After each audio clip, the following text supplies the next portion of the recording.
हम्म। तो आज हम अष्टक वर्ग के बारे में जानेंगे। लेकिन अष्टक वर्ग जानने के पहले अभी हमको इतना पता है कि दैट 12 घर क्या होते हैं और 12 घर के कार्यकत्व क्या है। इसको अगर रिपीट करूं तो शॉर्टकट में पहला घर धन का भाव है, दूसरा घर तन का भाव है, सॉरी, पहला घर तन का भाव है, दूसरा घर धन का भाव है, परिवार का भाव है, कम्युनिकेशन का भाव है, तीसरा घर जो है पराक्रम का भाव है, रिटर्न कम्युनिकेशन का भाव है, चौथा घर सुख का भाव है, माँ का भाव है, प्रॉपर्टी का देखते हैं वहां से, और वाहन का देखते हैं। पांचवा घर है इंटेलिजेंस का है हमारा। पांचवा घर बच्चों का है, बच्चे होने का, बच्चों की ग्रोथ का। छठवां घर जो है ये रोग, रिपू और disease, hidden enemies and load plus competition का है, प्लस जॉब का है, सर्विस का है, दासत्व का है छठवां। तो छठवां घर अच्छा कहाँ है? सर्विस के मामले में बहुत अच्छा है। और इसमें चैलेंजेस क्या है छठवें घर में?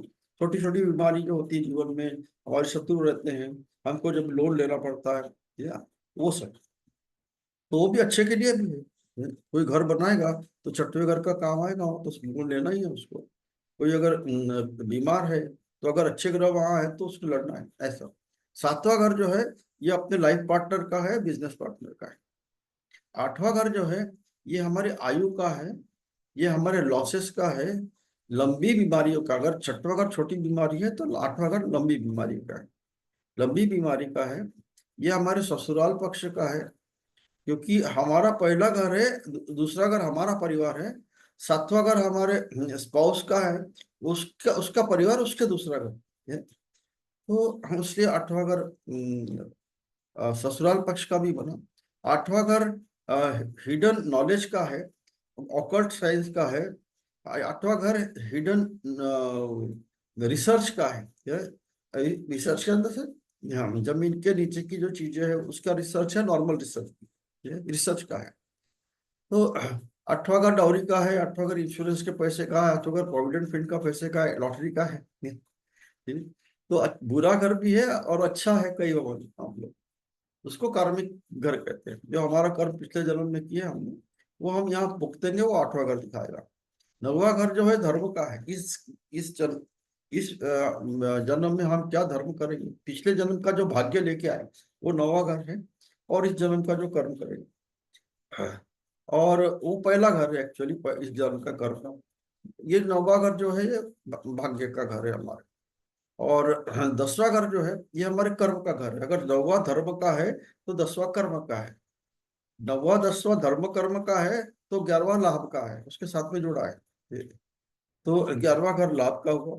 11वां घर लाभ का है तो व्यय चाहिए। 12वां घर व्यय का है। व्यय एक्चुअली ये जो मैंने व्यय का जो मीनिंग है, यानी किसी भी चीज का अपोजिट। तो देखो इंटरेस्टिंग कैसा है एस्ट्रोलॉजी में। अगर पहला आपका घर है तो आपका व्यय है 12वां घर। दूसरा घर आपका धन का है, धन क्या व्यय है? पहला घर है। आप करो क्या करोगे?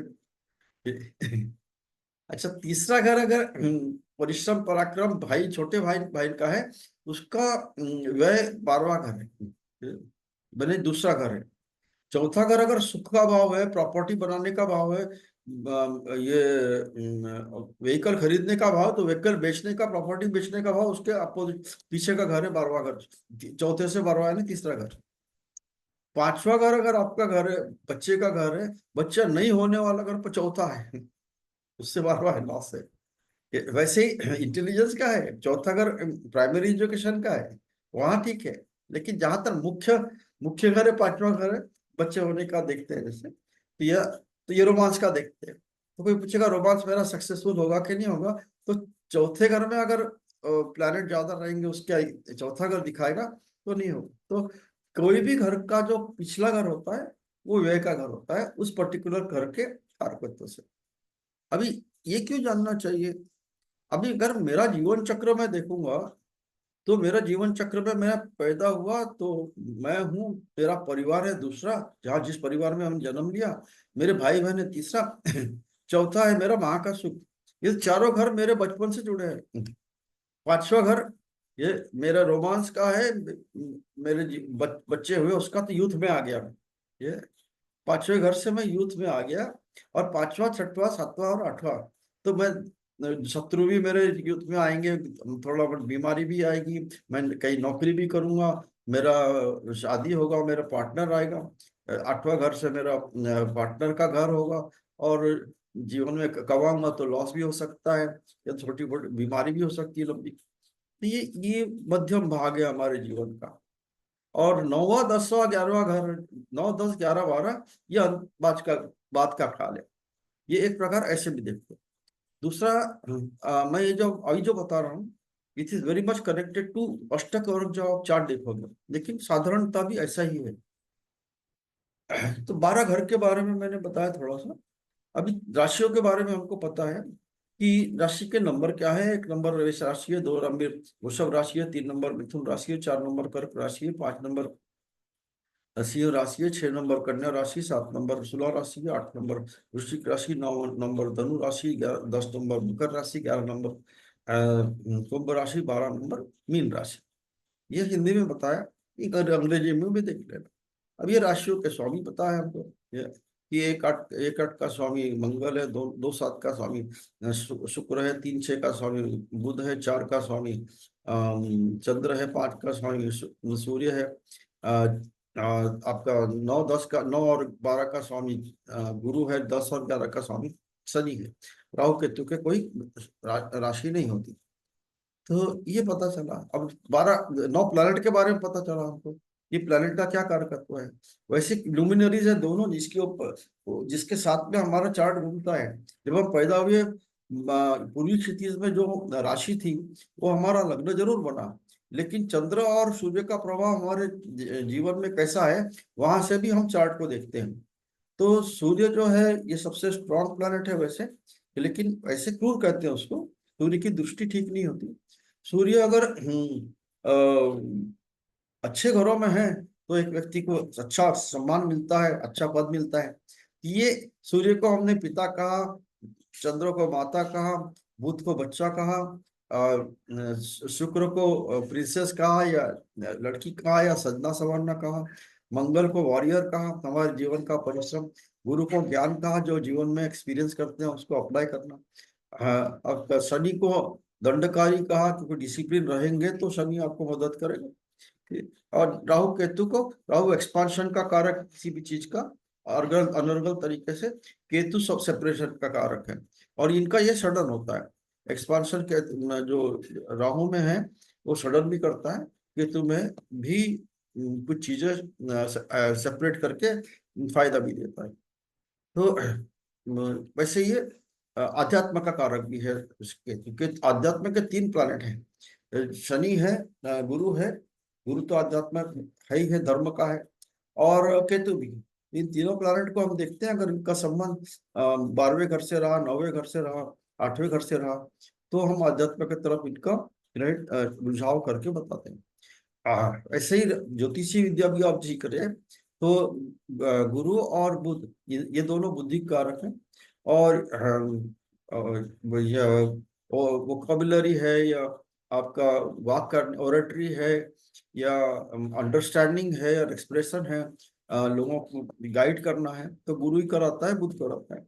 ये दोनों का संबंध जब 8वें घर से आता है किसी प्रकार से, या तो उनकी राशियां हो, या उनकी जिस घर में बैठे हैं उसकी राशि हो, या उनकी दृष्टि हो, जिस घर में बैठा है उसकी दृष्टि हो, तो हमारा जैसे एस्ट्रोलॉजी जैसे ज्ञान तो सफल होता है। और ये होगा भी, इसलिए हम लोग यहाँ बैठे हैं, किसी भी प्रकार से एस्ट्रोलॉजी को जानने के लिए। ये हमने अभी प्लैनेट के बारे में जाना, राशि के बारे में जाना, प्लैनेट के बारे में और कुछ चीजें जानी, स्ट्रेंथ के बारे में जाना, क्या स्ट्रेंथ है प्लैनेट की, ये उच्च नीच देखा हमने। तो सूर्य और शनि का कॉम्बिनेशन है। तो सूर्य 1 नंबर मैंने मेष में उच्च का होता है, तुला यानी 7 नंबर इसमें, सॉरी 1 नंबर मेष में उच्च का होता है, और तुला में नीच का होता है, यानी 7 नंबर। शनि तुला में उच्च का होता है और मेष में नीच का होता है, ये शनि और सूर्य का हो गया। मंगल और गुरु का कैसा है, गुरु कर्क में उच्च का होता है, मकर में नीच का होता है। मंगल मकर में उच्च का होता है, कर्क में नीच का होता है।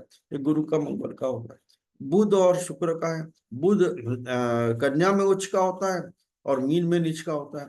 शुक्र मीन में उच्च का होता है और कन्या में नीच का होता है। और बचा चंद्र। चंद्र जो है ये वृषभ में उच्च का होता है, उसकी मूल त्रिकोण राशि भी वृषभ है। और 8वें नंबर वृश्चिक में वो नीच का होता है। अब मूल त्रिकोण राशि के बारे में जाना, वो क्या है? हर एक प्लैनेट की कुछ फेवरेट राशि है या अच्छी राशियां हैं। उन राशि में कोई भी प्लैनेट बैठे तो अच्छा है, ये अच्छा प्रभाव करती है। मूल त्रिकोण राशि में ज्यादा अच्छे रिजल्ट मिलते हैं। तो जो भी अग्नि कारक ग्रह हैं, जैसे मंगल, सूर्य और गुरु, ये फॉर्मूला है, मंगल, सूर्य और गुरु। तो इनकी पहली राशियां मूल त्रिकोण है। मंगल की पहली राशि मेष राशि, वो मूल त्रिकोण है। गुरु की पहली राशि धनु है, वो मूल त्रिकोण है। और सूर्य की एक ही राशि है 5 नंबर, और मूल त्रिकोण है। ये हो गया। दूसरा ग्रह है शनि, शुक्र और बुध। इनकी दूसरी नंबर जो राशि होती है वो मूल त्रिकोण है। जैसा बुध की है मिथुन है और कन्या है, तो कन्या मूल त्रिकोण है। शनि की मकर है और कुंभ है, तो कुंभ मूल त्रिकोण है। और शुक्र की वृषभ है और तुला है, तो तुला मूल त्रिकोण है। सेकंड नंबर राशि याद करने के लिए बहुत अच्छा है कि मूल त्रिकोण राशि कौन सी है। खाली एक चंद्रमा बचा। चंद्रमा जो है अपनी, उसकी जो कर्क राशि है उसकी खुद कोई मूल त्रिकोण नहीं है। वो शुक्र की जो वृषभ राशि है उसको मूल त्रिकोण राशि मानता है। और मूल त्रिकोण का महत्व क्या है कि मूल त्रिकोण राशि में इतने ज्यादा ग्रह बैठे रहे कि हमारा चार्ट अच्छा है, ऐसा हम एक अनुमानित कहते हैं। तो हमको ये स्ट्रेंथ पता चला। तीसरा क्या स्ट्रेंथ मालूम पड़ा कि अभी सौम्य और क्रूर ग्रह। अभी एस्ट्रोलॉजी में वर्ड है सौम्य और क्रूर, ये दो शब्द है। एस्ट्रोलॉजी में वर्ड है मारक और बाधक, ये दो शब्द ऐसे शब्द है। तो क्रूर और सौम्य का मतलब क्या है? तो क्रूर सौम्य प्लैनेट में दो ही प्लैनेट्स पूरे सौम्य हैं, जो कि गुरु और शुक्र, इसलिए बहुत इंपॉर्टेंट है। और आज के मटेरियल गेन में, मटेरियल वर्ल्ड में, तो शुक्र का बहुत ही इंपॉर्टेंस है। बाकी जो दो सौम्य और क्रूर हो सकते हैं, जैसे चंद्र और बुध, ये कंडीशनल सौम्य है। जैसे अगर कोई व्यक्ति का जन्म कृष्ण पक्ष में हुआ है, ये जैसे षष्ठी, 6वें दिन का कृष्ण पक्ष से 5वें दिन शुक्ल पक्ष तक, तो वो व्यक्ति का माने क्षीण चंद्र है। वो व्यक्ति का चंद्र जो है वो क्रूरता में गया। और बुध है। बुध अगर क्रूर ग्रहों के साथ में रहा तो क्रूर है। मंगल के साथ में है, ये शनि के साथ में है, या राहु केतु के साथ में है, तो क्रूर है। अगर ये मंगल अकेला है या गुरु या शुक्र के साथ में है, तो ये शुभ है। तो ये 4 हो गए सौम्य प्लैनेट। बाकी के कौन बचे? शनि, मंगल, शनि, राहु और केतु। ये जो चारों प्लैनेट हैं, ये चारों क्रूर क्रूर प्लैनेट हैं। इनकी जो दृष्टि है, इनकी दृष्टि जिस घर में भी पड़े उस घर की हानि होती है। भले ये कारक भी रहे तब इनकी दृष्टि की हानि होती ही है। तो इनका स्वभाव क्या है, क्या हानि होती है? सूर्य देरी कराता है, शनि देरी कराता है इतना जान, सूर्य जलाता है इतना जान। सूर्य के आसपास 10 डिग्री में कोई भी प्लैनेट बैठा रहा, सूर्य के आसपास 10 डिग्री में, 10 डिग्री में अंदाज से कह रहा हूँ, 10, किसी का 10 है, 12 या 8, 10 डिग्री तक अगर कोई प्लैनेट बैठा है तो उसको अस्त प्लैनेट कहते हैं। वो छुप जाता है सूर्य के पीछे, तो उसके रिजल्ट जो है वो ऐसे ही छुप जाते हैं। उस प्लैनेट के, या प्लैनेट जिस घर को रिप्रेजेंट करता है, उस घर के रिजल्ट्स बहुत अच्छे नहीं मिलते, चाहे कितना भी पॉजिटिव प्लैनेट है। तो हर प्लैनेट कभी ना कभी सूर्य के पास आता है। ज्यादातर शुक्र और बुध हर वक्त सूर्य के साथ रहते हैं। बुध कई बार अस्त अस्त रहता है, कई बार वक्री रहता है। वक्री क्या बताऊं। तो उसके बाद में मंगल का क्या काम है? मंगल क्रूरता का कारक। मंगल है चोट चपेट का कारक। मंगल सर्जरी का कारक है। मंगल मेहनत का भी कारक है। मंगल माने दास्ता का भी कारक। तो मंगल की दृष्टि जहां पड़ेगी वहां हो सकता है उसको मेहनत करे व्यक्ति, पैसा मिल जाए, लेकिन उसके जीवन में छोटी मोटी बीमारी ये वो ऐसे चलती रहेगी, तो उसको वैसे माइलेफिक हुआ। शनि ने देरी कराया। शनि से, शनि की दृष्टि के कारण वो घर घर में प्रॉब्लम आई। वहां पे उस व्यक्ति का वाणी में प्रॉब्लम आई, व्यक्ति के कर्म में प्रॉब्लम आई, अलाल बनेगा, प्रोक्रास्टिनेट करेगा, वो सब चीजें शनि के कारण होती है। राहु केतु क्या कराता है? राहु जिस घर को देखता है, जिस घर में रहता है, जिस राशि में होता है, राजू वहां उसका सडन ग्रोथ कराता है, लेकिन हम गिराता भी है सडन। वो कहीं ना कहीं धोखा देता जरूर। आप ऐसे काम कराएगा कि जो आप करना नहीं चाहते, ऐसी वाणी करेगा जो आप बोलना नहीं चाहते। ज्यादातर जो लोग बहुत ज्यादा गाली गलौज करते हैं, समझ लेना इनको राहु का प्रभाव है। कोई बिना कारण गाली गलौज कर रहे हैं, या उनकी साधारण बात में भी गाली गलौज चलती है। तो हम तो कहते हैं कल्चर का नहीं है, वो राहु कराता है। कई व्यक्ति गलत डिसीजन लेता है लाइफ, या शॉर्टकट देखता है। जितने शॉर्टकट देखते हैं सब राहु के हैं। और केतु क्या कराता है? जिस चीज को हम जीवन में पसंद करते हैं उससे हमको दूर लेके जाता है। अगर बहुत ज्यादा भाई बहन से लगा हुआ है तो उससे दूर करेगा, बहुत ज्यादा स्त्री से लगा हुआ है, पुरुष से लगा हुआ है तो उससे दूर करेगा, बहुत ज्यादा पैसों से लगा है तो उससे दूर करेगा, नौकरी से लगा हुआ तो उससे दूर करेगा। ये तो ये सेपरेटिव प्लानेट है, इसलिए है, कार्मिक है। पिछले जन्म का कर्म किए, उसका प्रायश्चित करना है इस जन्म में आपको। प्रायश्चित कैसे करोगे? वो केतु कराता है। Ketu is more rather malefic or dangerous than Rahu. क्यों? क्योंकि केतु के समय में हमको समझ में नहीं आता कि करे क्या। वो अकेला छोड़ देता है आपको। और जो व्यक्ति स्पिरिचुअलिटी में है, आध्यात्म में है, उनको पता है कि साधना है जीवन का लक्ष्य, या गुरु है जीवन का लक्ष्य, वो बचता है, उसका उसका भला होता है। राहु के साथ में भी ऐसा ही है। जो व्यक्ति समाज सेवक है, राहु और शनि का, जो व्यक्ति समाज सेवक है, समाज में सेवा करता है, ऐसे लोगों की मदद करता है जिसको जरूरत है, लोगों को ज्यादातर लोग क्या करते हैं आजकल? ये राहु का देखो बहुत बड़ा प्रभाव बता रहा हूँ आपको, कि अगर अपने जीवन में भी डाल सकते हो, लोगों को बता सकते हो कि हमारे घर में जो लोग काम करते हैं तो हमारे से नीचे तबके के हैं। ज्यादातर हमारा यह है कि हम उनको प्रताड़ित करते हैं क्योंकि हमको पैसा दे रहे हैं, उनसे गलत शब्द बोलते हैं। उनका छोटा, मान लो बीमार है, कोई नहीं आ सका है, तो उनको गाली गलौज करते हैं, हर वक्त उनके साथ में दुर्व्यवहार करते हैं। कोई हमको, मन जैसे छोटा एग्जांपल दे रहा हूं कि मान लो आप कोई से ऑटो रिक्शा से जा रहे हैं, कोई व्यक्ति आपको कहीं लेके गया, वो आपको 5 रुपए ज्यादा मांग रहा है, 2 रुपए ज्यादा मांग रहा है, उसके लिए उसके साथ में झगड़ा वगड़ा करते हैं। ये सब राहु पर आता है वो कर्म बढ़ता है। ये मैं एग्जांपल दे रहा हूँ। कोई जरूरी नहीं कि ऐसा ही कि कभी कभी कोई हमसे अगर फायदा लेना चाहे तो हमको बोलना पड़ेगा वहां पे, लेकिन प्यार से बता सकते हैं। तो वो राहु कराता है कैसे? जैसे अब एक और चीज है राहु का। जैसे हम ये जो अभी पेटा तो बहुत पीछे पड़ा कि आप कोई एनिमल को हार्म मत करो, वैसे ऐसे एग्जांपल्स भी आए हैं कि अभी जो स्ट्रीट डॉग से बहुत लोगों को मॉल कर रहे हैं, बहुत लोगों को परेशान कर रहे हैं, but we cannot help. But ये जो है, जैसे स्ट्रीट डॉग का एग्जांपल दे रहा हूँ, जैसे ऐसे कोई प्राणी है जिनका कोई नहीं है, उसको जब आप मदद, उसको अगर मारते पीटते हो तो आपका केतु और राहु खराब हो। उसकी मदद करते हो, उसका कुछ अच्छा करते हो, तो केतु राहु आपका अच्छा कर। इससे समझने की बात है कि जो लोग डाउन ट्रोडन है जीवन में, हमारा अच्छा जीवन है उसके लिए हम करें तो केतु राहु। तो हमने क्यों ऐसा समझा? हमको ये पता चला अभी तक कि चार्ट में, हम चार्ट को देखें कैसे, तो प्लेनेट प्लेनेट का स्ट्रेंथ देखेंगे। प्लेनेट का स्ट्रेंथ ये मूल त्रिकोण में है कि नहीं, उच्च का है कि नहीं, मित्र का, मित्र शत्रु के बारे में हमने कल बात की, तो शत्रु मित्र का है कि नहीं। मित्र का होगा तो बहुत अच्छा है, शत्रु का होगा तो खराब है। बुरे ग्रह की दृष्टि है, दृष्टि का देखा। दृष्टि में हमने क्या देखा? मुख्य रूप से खाली 3 याद रखना है, बाकी सभी सभी ग्रहों की दृष्टि 7वें घर में होती है। सिर्फ 3 ग्रह जो है, जो याद रखना है आपको, 5 ग्रह एक्चुअली, उसमें से भी 3 का समान है। गुरु, राहु और केतु, इनकी दृष्टि जो है, इनकी 7वें दृष्टि के साथ में 5वीं दृष्टि होती है, 9वीं दृष्टि। इसका मतलब क्या है कि जिस घर में भी ये बैठे होंगे गुरु, उस घर से गिनती शुरू होती है, और उससे 5वां घर जो है वहां उनकी दृष्टि है, उससे 7वां घर है वहां दृष्टि है, उससे 9वां घर है, उससे वहां दृष्टि है। इसको डिग्री में लिया जाए तो 30 से डिवाइड करना, हर एक घर का मान 30 डिग्री होता है।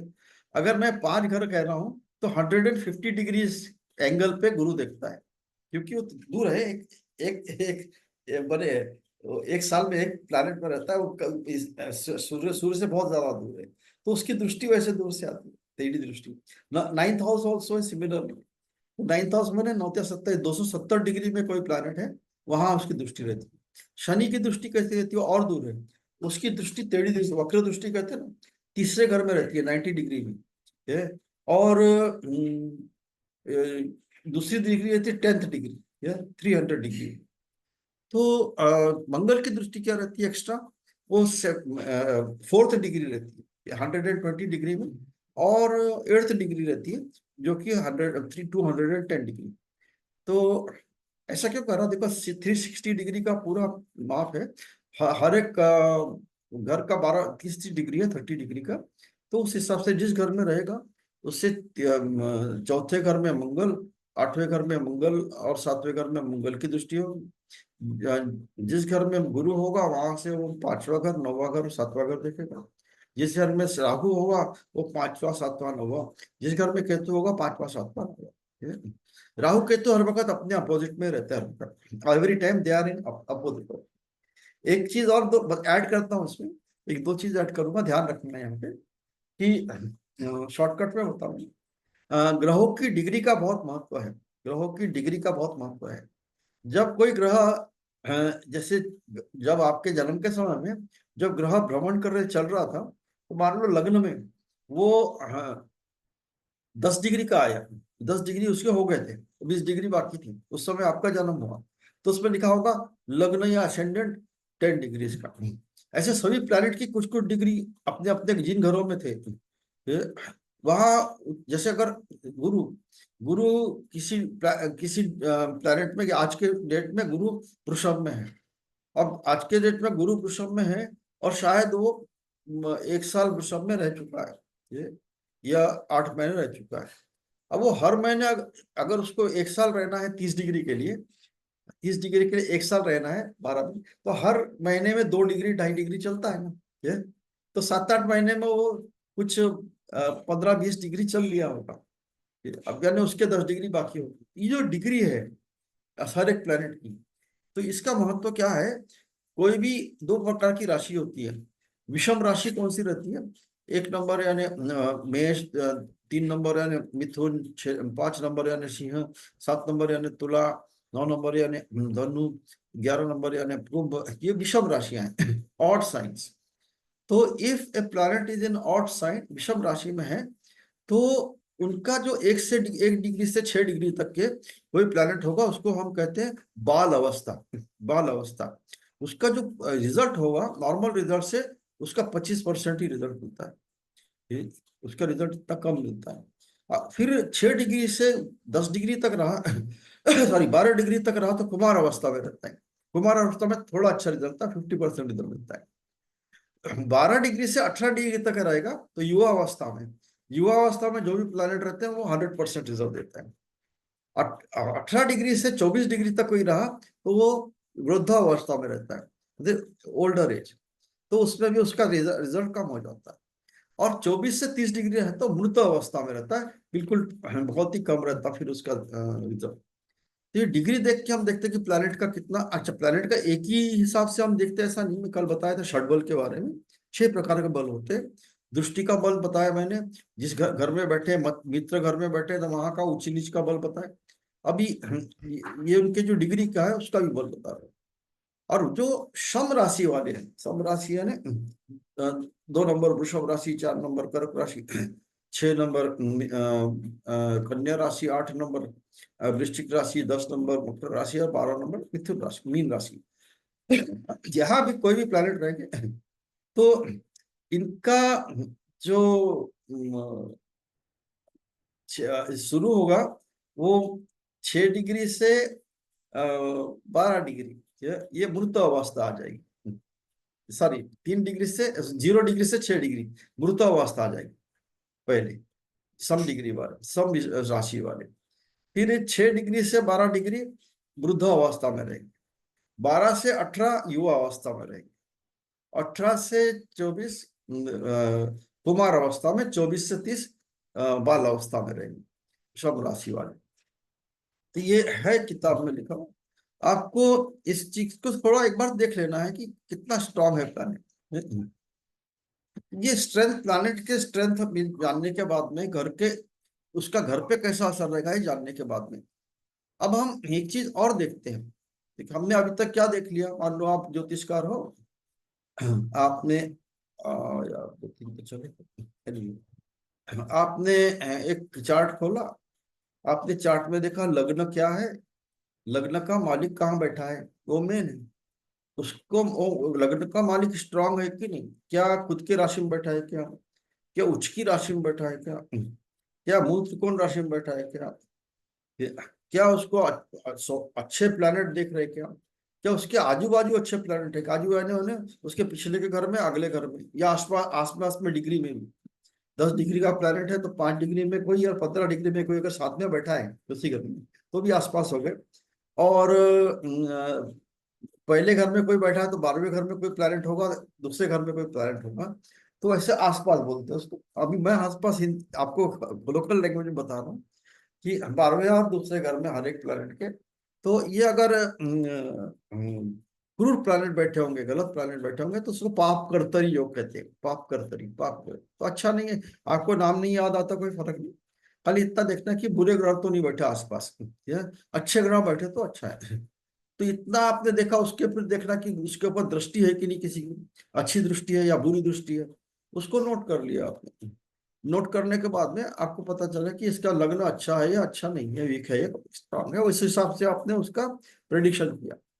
फिर आप तो किसी क्वेश्चन में आए कि मेरे को बच्चा होगा कि नहीं, तो 5वां घर देख रहे हो ऐसे, 5वें घर का स्वामी कहाँ बैठा है, वो स्ट्रांग है कि नहीं, उसको किस, उस पर किसकी नजर है, वो स्वराशि का है क्या, वो उच्च राशि का है क्या, वो सौम्य प्लैनेट के साथ में क्या, उसके आजू बाजू 12वें और दूसरे घर में अच्छे प्लैनेट बैठे हैं क्या, साथ में अच्छे प्लैनेट बैठे हैं क्या, बुरे प्लैनेट बैठे हैं। उससे आपको उसकी स्ट्रेंथ मालूम पड़ेगी।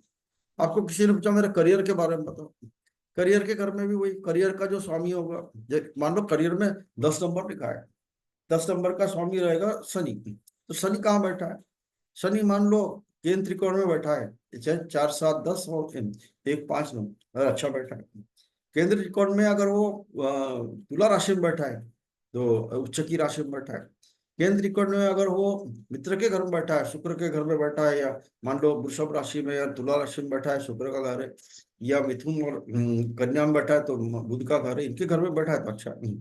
क्या उसके आसपास सौम्य प्लैनेट है कि एक तरफ गुरु एक तरफ शुक्र है क्या, ऐसा, या आसपास उसके क्रूर प्लैनेट है कि एक तरफ राहु है दूसरी तरफ मंगल है, या तो मंगल है तो ये दो पाप करता ही होगा, और अच्छे प्लैनेट है शुभ करता ही होगा। ये इतना सब देखने के बाद में चलो, इसमें से घर का स्वामी शनि है और ये अच्छा है, लेकिन 10वें घर का स्वामी शनि का मतलब क्या है, शनि डेली जरूर कराएगा इसका, लेकिन इसको ऐसा काम जरूर देगा जो कि शनि तुल्य है। और शनि का तुल्य का काम है, वो लेबर को संभालता है, या खुद लेबर है, और वो कुछ ऐसे जो ग्रेड 3 ग्रेड फिर लोगों को उसका मालिक ये बनेगा, लीडर बनेगा, ग्राम पंचायत का लीडर बनेगा, करियर में वो अच्छा करेगा।